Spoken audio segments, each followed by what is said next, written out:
Muy buenos días, ¿cómo están? Vamos a hablar un poco de lo que es la fisiología normal del aparato urinario, un poco de las generalidades de lo que es lo que son los riñones, en, un poco de sus funciones, cómo se relacionan con otros órganos, como por ejemplo, cómo se relacionan con el pulmón, cómo se relacionan con el aparato circulatorio y cómo se relacionan con el hígado. Sí, esto es algo general, la parte de funcionalidades y bueno, los mecanismos eh, importantes que son la de filtración, excreción, reabsorción y eliminación de productos del organismo a través de los aparatos, ¿no? Y bien, ah, también como la función reguladora que tiene y los distintos mecanismos por los cuales regula el medio interno. Vamos a ver un poco de de los objetivos que nos propusimos para esta clase, la cual van a ser comprender las funciones básicas del riñón, comprender la importancia del sistema renal y comprender la interrelación de los riñones con otros sistemas y órganos. Vamos a recordar un poco de lo que es la anatomía, la histología y para ver luego las funciones renales.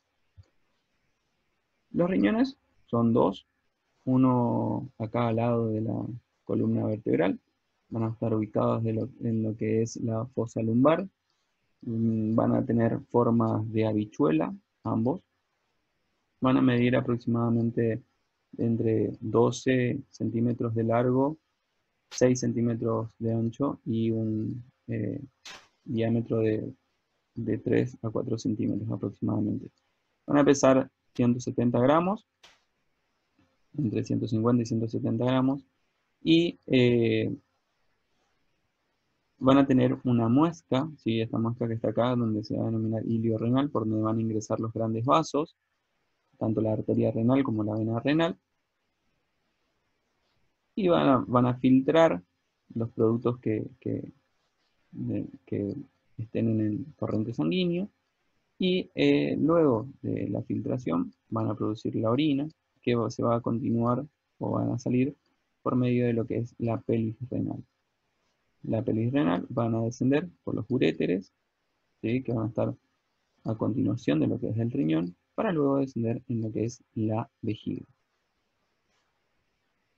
Los uréteres vamos a tener también dos uréteres, uno izquierdo y uno derecho, y van a medir aproximadamente 30 centímetros aproximadamente de largo. Los riñones van a estar cubiertos por lo que es una cubierta protectora o una capa grasa, ¿sí? Y va a tener dos partes, una corteza y una médula.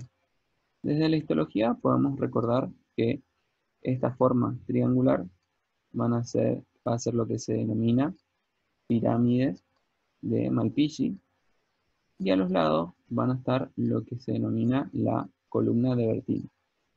Estos, en la corteza renal, vamos a ver que van a estar las nefronas, que es el lugar, ¿sí? La unidad funcional y estructural más pequeña del riñón, que va a ser la encargada de la filtración renal. Una vez que se filtra la sangre en la orina, va a pasar por lo que son eh, el túbulo proximal, luego el túbulo proximal va a ir a la asa descendente de Henle, asa fina de Henle, para ir luego hacia lo que es el túbulo distal, y luego del túbulo distal vamos a tener lo que es el túbulo colector, luego del el túbulo colector cortical, el túbulo colector eh, medular, para luego formar acá lo que es va a desembocar lo que es las papilas. Las papilas vamos a tener alrededor de 15 a 20 papilas que van a continuarse para formar lo que es la pelvis renal. Tenemos también la parte histológica, vamos a ver lo que son la cápsula, vamos a ver lo que es el glomérulo renal, ¿sí? Un corte histológico. Bueno, vamos a ver las células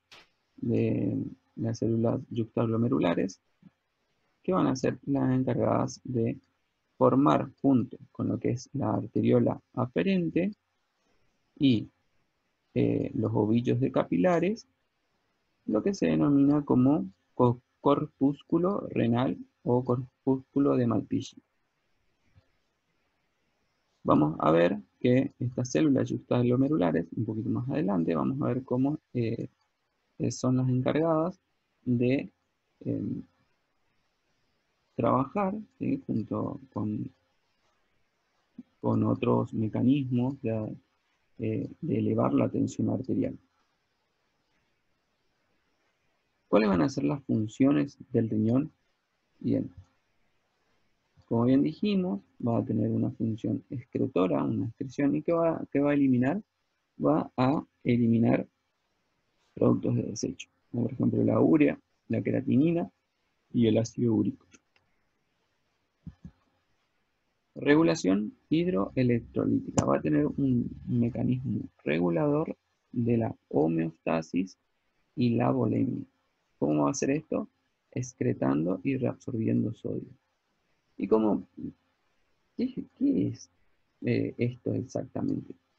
Si nosotros recordamos, el cuerpo humano eh, va a estar compuesto por músculos, tejidos, órganos, huesos, y el 60% de esto va a ser agua. El 60% del peso del cuerpo humano, de un adulto, ¿sí? Es líquido. Esto va a estar distribuido en compartimientos y estos compartimientos van a tener características diferentes. ¿Cuáles van a ser los compartimientos?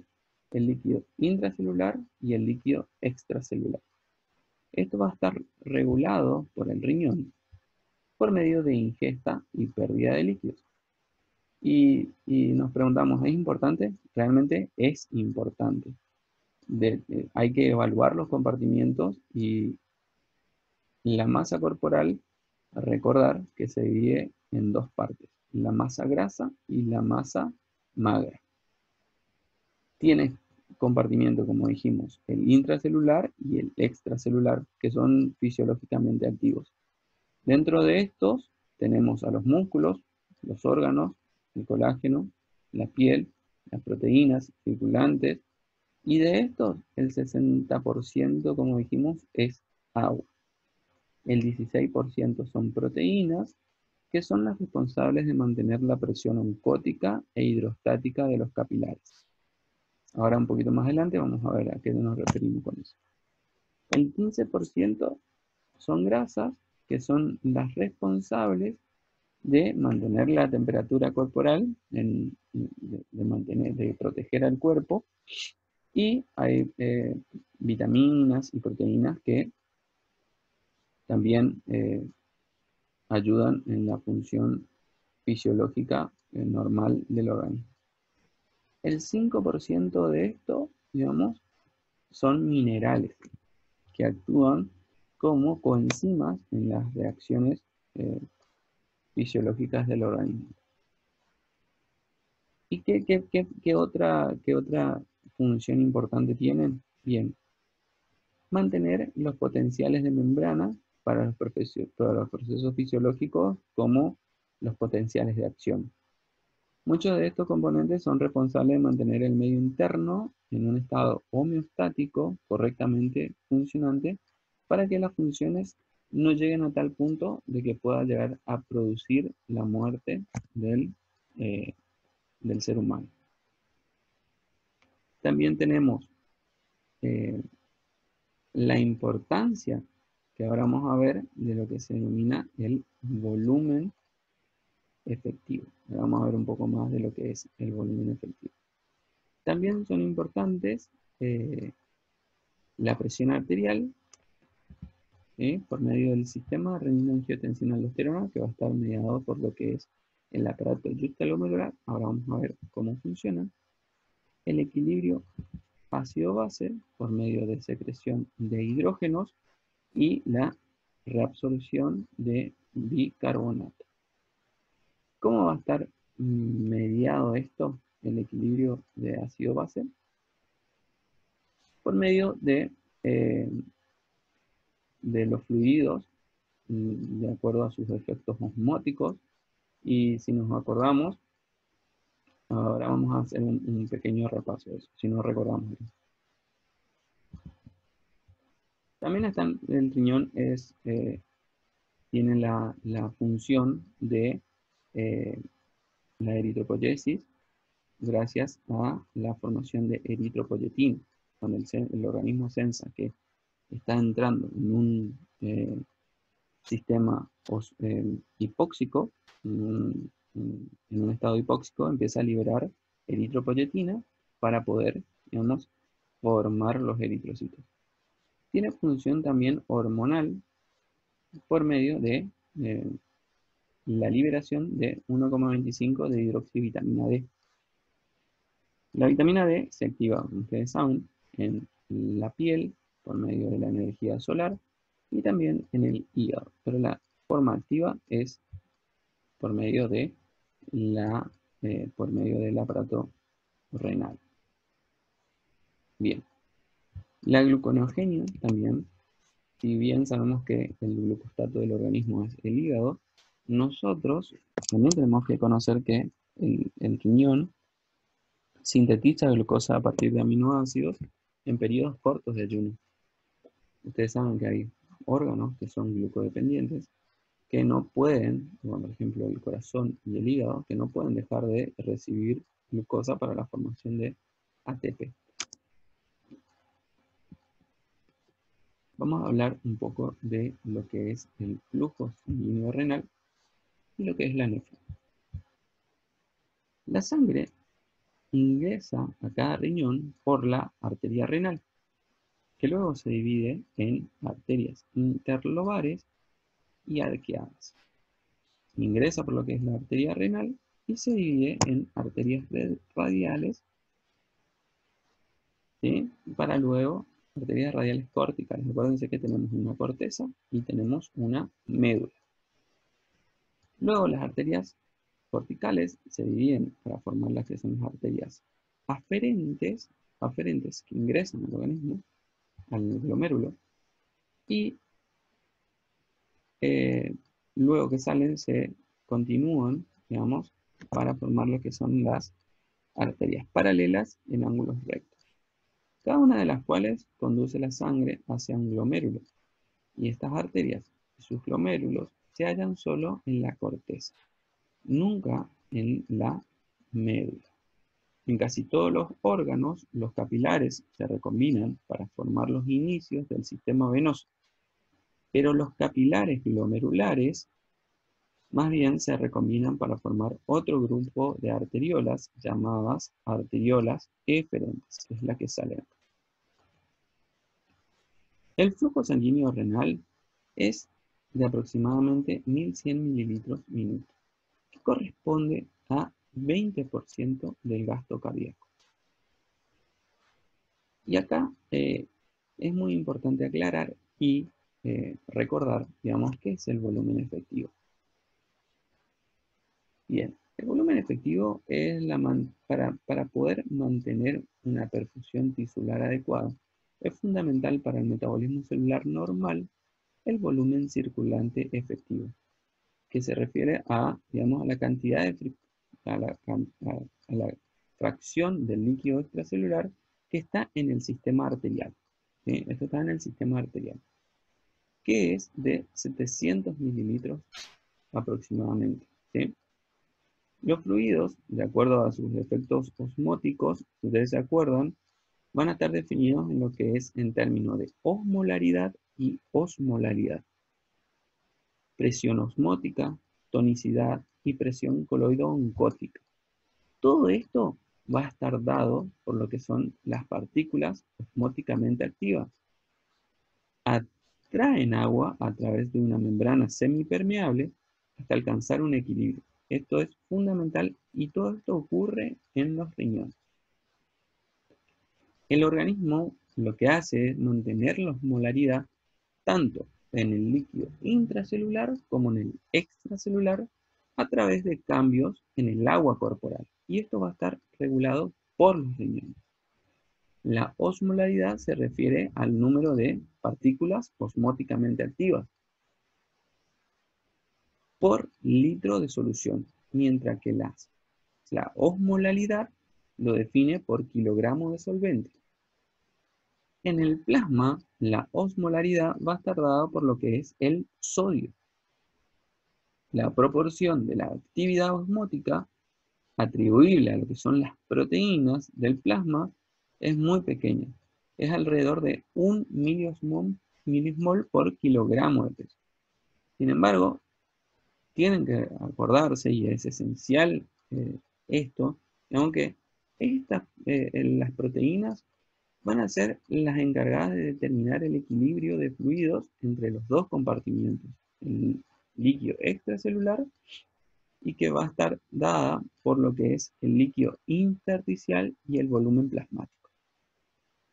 En el lecho capilar existe un virtual equilibrio entre los osmoles, mayoritariamente el sodio y el cloro, de plasma e intersticio, excepto en las proteínas.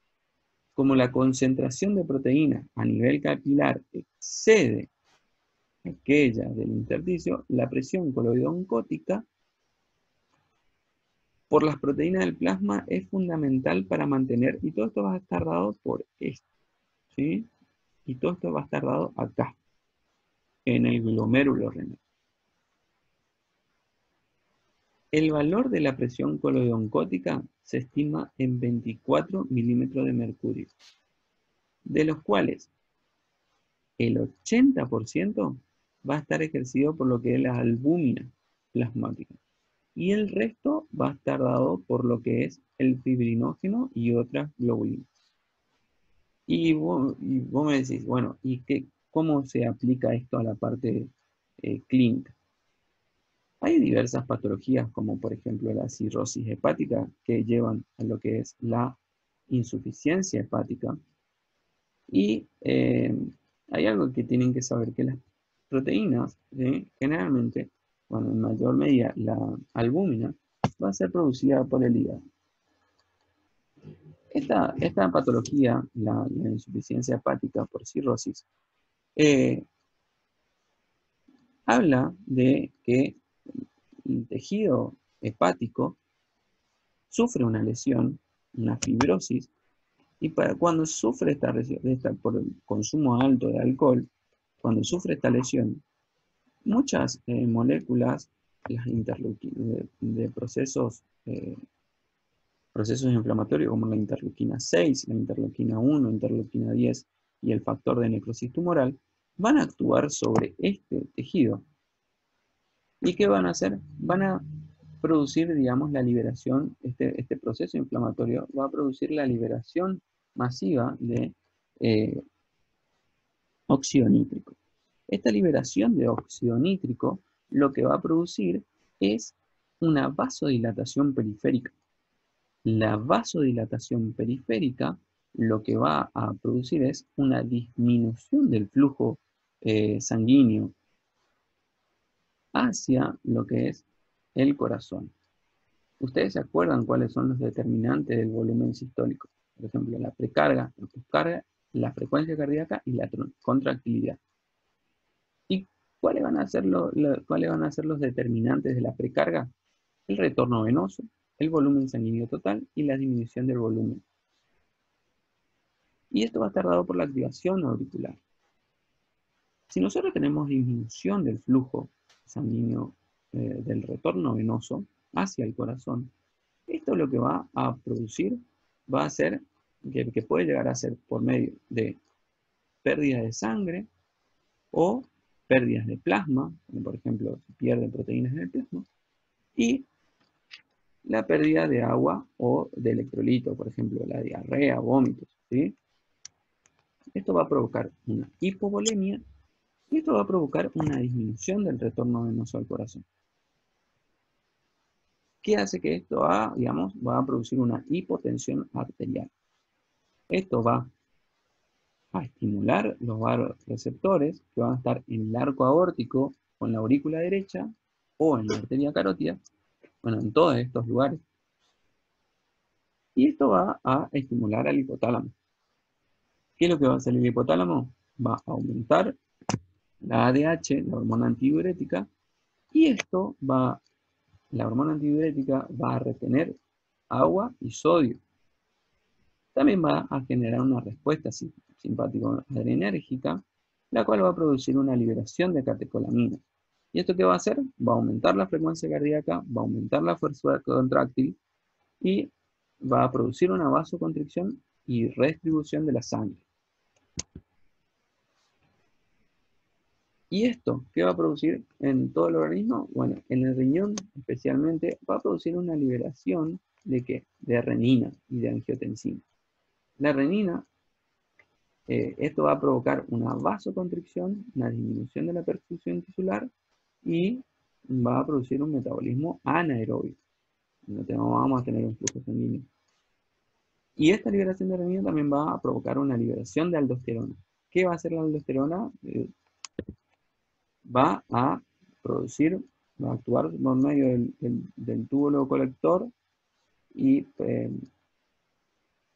cortical y por medio en el túbulo distal, va a provocar una retención de agua y sodio y va a producir una acidosis metabólica. Entonces, es importante, ¿por qué es importante conocer la fisiología normal? Porque conociendo la fisiología normal, nosotros vamos a saber todo lo que está ocurriendo en un paciente. También es importante saber que el 20 al 30% van a ser células juxtaglomerulares y del 70 al 80% van a ser nefronas corticales. Para que nosotros tengamos un adecuado, una adecuada filtración, vamos a necesitar 60 milímetros de mercurio y para que tengamos una adecuada reabsorción vamos a necesitar 17 milímetros de mercurio. Todo esto se maneja por presión. ¿Para qué? Para que se produzca la orina. Como si nosotros no tenemos presiones y para que esto, digamos, no quedemos sin líquido, porque si no tenemos presiones que ejercen y que trabajen en el glomérulo renal, en la nefrona, nosotros vamos a perder todo el líquido que tenemos. Somos 60% agua y si no hay presiones que trabajen aquí, vamos a perder todo el líquido. Por eso es importante. Y cuando se lesiona algo, cuando hay disminución de la presión coleodoncótica o la presión oncótica, por ejemplo, en, en la patología que dijimos recientemente, vamos a tener algo que se llama, digamos, edema. Si el riñón funciona mal, se produce algo que se llama edema. No vamos a tener la misma cantidad de líquido, pero vamos a tener líquido en diferentes compartimientos. En vez de tener mayor líquido en el líquido intracelular, vamos a tener líquido en donde no tiene que haber tanto líquido, en el líquido extracelular. ¿Y cómo se va a producir esto? Al disminuir la presión, al disminuir la cantidad de proteínas, de albúmina en este caso, en el plasma sanguíneo, acuérdense que es la responsable, ¿sí?, junto con el fibrinógeno y otras globulinas, de mantener, digamos, la presión coloidooncótica en el plasma. Entonces, disminuye la albúmina, aumenta la presión de filtración capilar, disminuye la presión osmótica coloidal del capilar, o sea, sale más líquido, aumenta la permeabilidad capilar y se produce una obstrucción del flujo linfático, ¿sí?, porque también tenemos las venas de los miembros inferiores, van a trabajar a través de presiones. Digamos, 24 milímetros de mercurio son las presiones que manejan aproximadamente las venas del miembro inferior. Y esto va a llevar a un círculo vicioso y a una disfunción, donde el líquido, digamos, no va a ser distribuido por el linfático y va a quedar atrapado en el líquido en el espacio extracelular.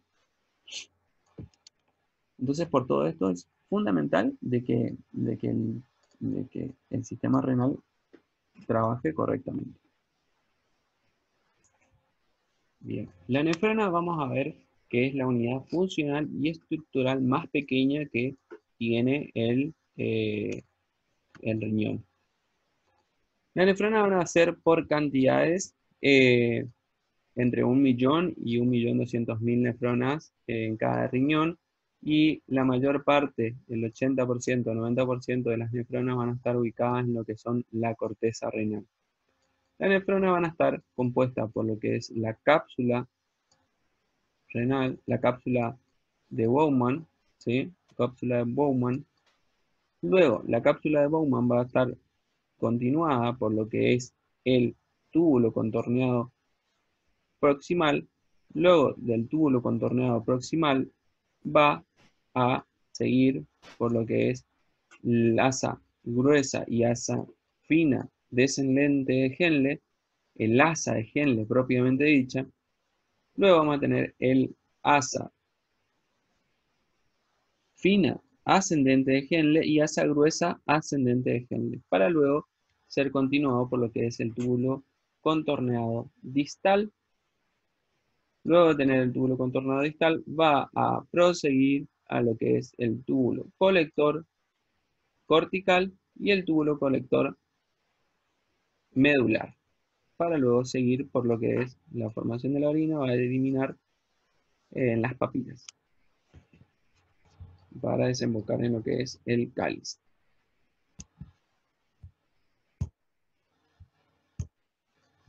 Bien, vamos a hablar un poco de lo que es la filtración y reabsorción renal.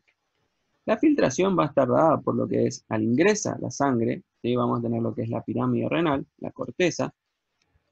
En la médula, en la corteza va a estar la nefrona cortical y la nefrona yuxtaglomerular. Va a ingresar la sangre, va a ser filtrada. Algunos elementos van a ser ultrafiltrados, algunos elementos van a ser reabsorbidos y algunos elementos van a ser eliminados. Proteínas y solutos, por ejemplo, no van a atravesar la membrana. No es bueno que atraviesen la membrana. Si nosotros vemos que hay pérdida de proteína por la orina, que se denomina proteinuria, vamos a tener, digamos, un problema patológico que debemos estudiar. Los solutos también pueden ser reabsorbidos. Y vamos a ver qué ocurre acá en cada segmento de lo que es la nefrona. El volumen de filtrado que se forma por unidad de tiempo se conoce de manera global como tasa de filtración glomerular. La tasa de filtración alcanza una cifra de 180 litros al día. O sea, eso se filtra, no es que se elimina 180 litros de orina. No, la pérdida, la producción de orina es aproximadamente 5 milímetros, 0,5 centímetros cúbicos por kilogramo de peso. Vendría a ser algo así de, digamos, lo que ustedes ingieren se elimina. ¿Tá? Bien. 4 litros, si tomamos 4 litros o 3 litros de agua, eso es lo que elimina el riñón. No es que filtración no es lo mismo que eliminación o producción de orina. ¿Qué vendría a ser algo así de 125 mililitros, la tasa de filtración 125 mililitros minuto aproximadamente? El túbulo proximal va a tener en las porciones contorneada y recta, reabsorben unas 2/3 partes del agua, el sodio y los cloruros filtrados. El túbulo contorneado proximal reabsorbe todas las moléculas orgánicas útiles que el cuerpo debe conservar, por ejemplo, la glucosa, los aminoácidos. Es el sitio de secreción de diversas sustancias orgánicas que son productos metabólicos de desecho, como por ejemplo la urea y la creatinina. En el asa de Henle se reabsorbe cerca del 20% del sodio y el cloruro filtrado y alrededor del 10% del agua que se filtró. El túbulo distal y el túbulo colector juntos reabsorben cierta cantidad adicional de sal y agua, quizás el 5% de cada uno. Las células del túbulo colector cortical reaccionan con intensidad a las hormonas aldosterona y antidiurética. La aldosterona fomenta la reabsorción de sodio y la secreción de potasio por este segmento. La ADH, por ejemplo, incrementa la reabsorción de agua. El túbulo colector medular prosigue con las funciones de su contraparte cortical en lo que respecta a la reabsorción de sal y agua. Además, desempeña una función de primera importancia en la regulación de la reabsorción de urea y el equilibrio ácido-básico, secreción de protones o bicarbonato.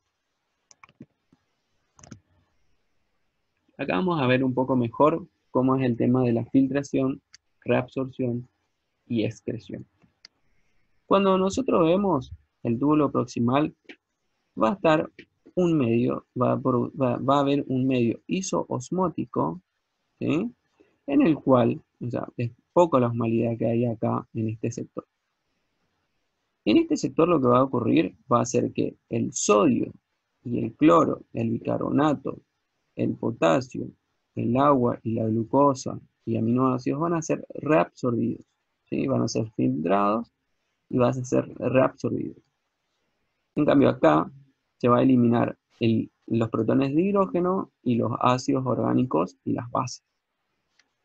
En el asa ascendente gruesa de Henle, lo que va a producir va a ser un medio hipoosmótico, ¿sí? Hipoosmótico. Isosmótico es que es igual a los ambos lados de la membrana.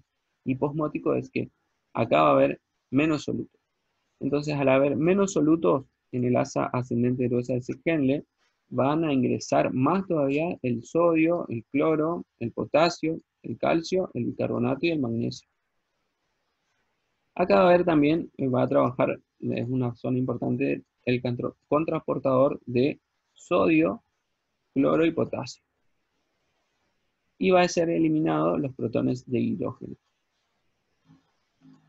En la primera parte del túbulo distal va a haber una parte importante que va a ser el contraportador de sodio y cloro, pero aparte van a estar también, va a estar formado por lo que son las células yuxtaglomerulares. Y acá también se va a reabsorber sodio, cloro, calcio y magnesio. Acá va a estar lo que es el aparato yuxtaglomerular. Por medio de esto, ¿sí? Acá va a estar lo que es la arteriola aferente. La arteriola aferente lo que va a hacer es censar la cantidad de sodio, el flujo y el cloro que ingresa al glomérulo renal. Y en el túbulo colector, ¿qué es lo que va a haber? Van a haber unas células, que se van a, las células yuxtaglomerulares, que van a eliminar una enzima. Va a haber acumulado primero la preenzima, que es la prerenina. Y cuando esté sensa de que hay poca función, en el organismo hay poco, está ingresando poco sodio y cloro, pero más sodio, va a liberar lo que es la renina. La renina es una enzima que va a interactuar junto con la angiotensina 1, que va a ser liberada por el hígado. Cuando es liberada la renina, interactúa con la angiotensina 1, eh, convirtiéndose en angiotensina 1, y esta va en el pulmón, en la circulación sanguínea, en el pulmón por medio de la enzima convertidora de angiotensina, va a convertir esta angiotensina 1, el pulmón libera enzima convertidora de angiotensina y la convierte en angiotensina 2. Esta angiotensina 2 va a actuar a nivel del sistema nervioso central, liberando desde la corteza suprarrenal lo que es la enzima aldosterona. La aldosterona va a actuar sobre el túbulo colector distal, reteniendo sodio, ¿sí? Reteniendo sodio y agua, y liberando potasio. También va a ser liberado lo que es la hormona antidiurética, que estas van a actuar sobre las acuapolinas que están sobre el asa de Henle. ¿qué va a hacer en las acuaporinas? Va a inhibir, eh, que estas, digamos, las inactiva. Entonces, retiene más. La antidiurética, disculpen, lo que va a hacer es retener sodio, retener agua,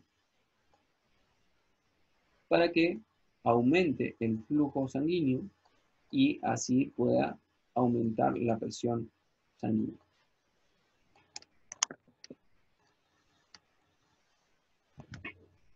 En la última parte del túbulo y conducto colector van a estar actuando lo que son las células principales.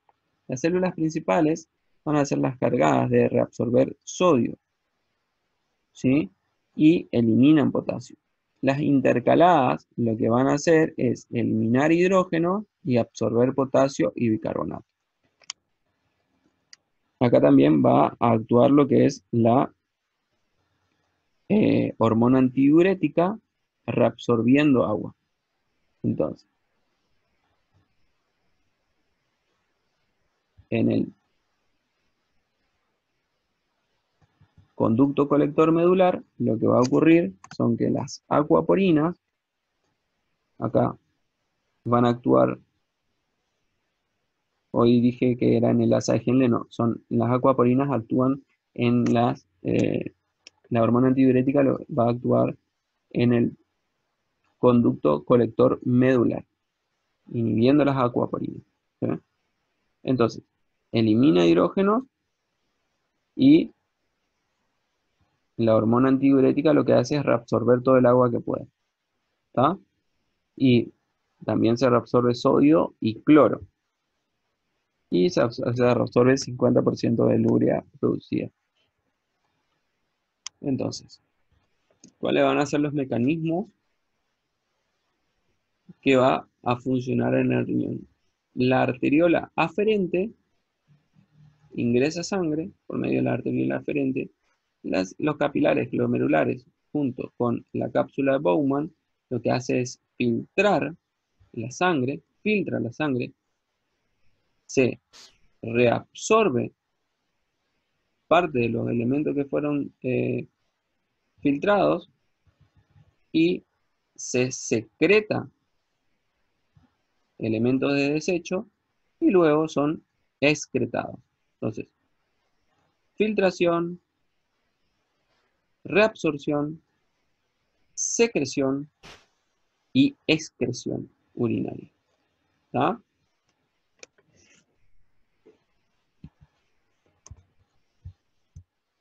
Para la formación de orina inicia con la filtración glomerular, que es el flujo masivo de líquido, de los capilares glomerulares, ¿sí?, a la cápsula de Bowman. Hay algunos ejemplos, ¿sí? Estos son los elementos que, por ejemplo, solo van a filtrarse, solo se va a filtrar, como por ejemplo la creatinina. La creatinina se filtra y se excreta.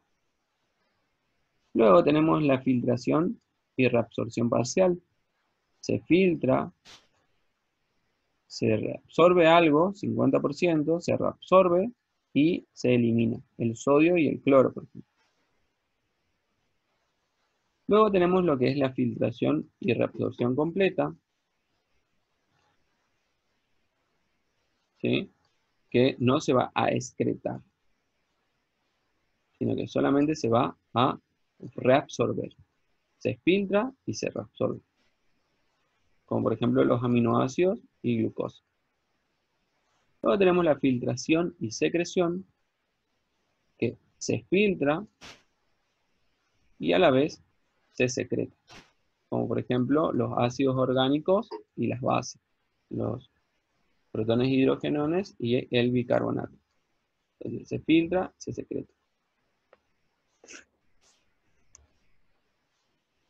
Los diuréticos, por ejemplo, hoy estuvimos hablando un poco de lo que era la formación de edema. Hay diferentes tipos de mecanismos de edema o formaciones, hay diferentes tipos de patologías que conllevan al edema, por ejemplo, la ascitis, el edema agudo de pulmón, entre otros. Los antibióticos de ASA generalmente son los que generalmente son los más utilizados son la furosemida, la torosemida, la bumetanida, que actúan a nivel de la porción ascendente del asa de Henle, inhibiendo la reabsorción de cloro y sodio.